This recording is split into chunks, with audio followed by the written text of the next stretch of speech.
4-5 సార్లు ఫోటోలు బాగుంటుండే. కూరగాయలు చదువుకుంటామని ఇట్లా కూర్చున్నారు.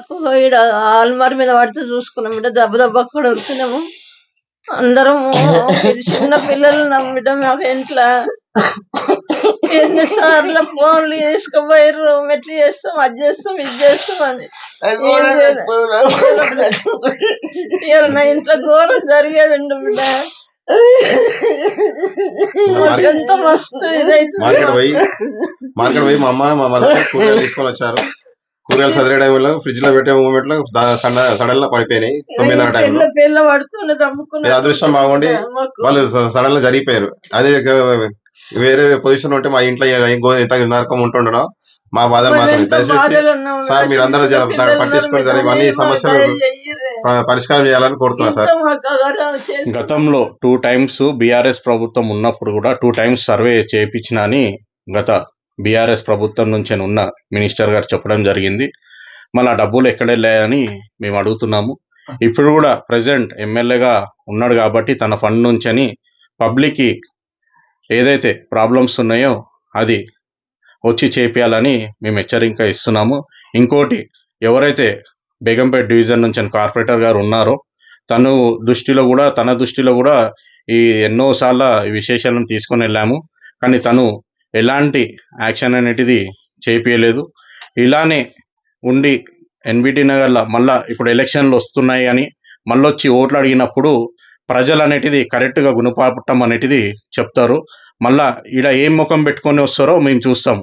మా ఒక ఎన్బిటి నగర్లో ఎంతోమంది స్లాపులు పడిపోయినప్పుడు వచ్చి దానికి చేపించడానికి అవతలేదు కాబట్టి మేము ఆయన ఏ లీడర్ వచ్చినా కానీ బీఆర్ఎస్ నుంచి అని మేము వాళ్ళకి ఎలాంటి గుణపాఠం చెప్పాలనో కంపల్సరీగా చెప్తాం. ఎందుకంటే వాళ్ళకు తెలుసు దగ్గర ఎన్నో స్లాపులు పడిపోయినాయని. మళ్ళీ వాళ్ళు ఏం ముఖం పెట్టుకొని ఎన్బిటి నగర్లో ఎలక్షన్ల మూమెంట్లో వచ్చి ఓట్లు అడుగుతారో చూస్తాం. గత రాత్రి ఎన్బిటి నగర్లో అయిన ఒక ఇంట్లో స్లాబ్ పెచ్చలు అనేటిది పడిపోవడం జరిగింది. గత బీఆర్ఎస్ గవర్నమెంట్లో 2 సార్లు మినిస్టర్గా చేసినటువంటి ఒక వ్యక్తి ఇప్పటివరకు ఇలా ఎన్బిటి నగర్లో ఎన్నోసార్లు ఎంతోమంది స్లాపులు పడిపోయినప్పుడు మాట ఇవ్వడం జరిగింది. తను ఇప్పుడు కూడా ఎమ్మెల్యేగా ఉన్నాడు. ఇప్పుడన్నా తన ఎమ్మెల్యే తరఫు నుంచి వచ్చిన ఫండ్లతోటి ఎన్బిటి నగర్లో ఏదైతే ఇల్లులు చాలామంది ఇలా స్లాపులు పెచ్చలు ఊడిపోవడం జరుగుతుంది కాబట్టి ఈ టైంలోనైనా తను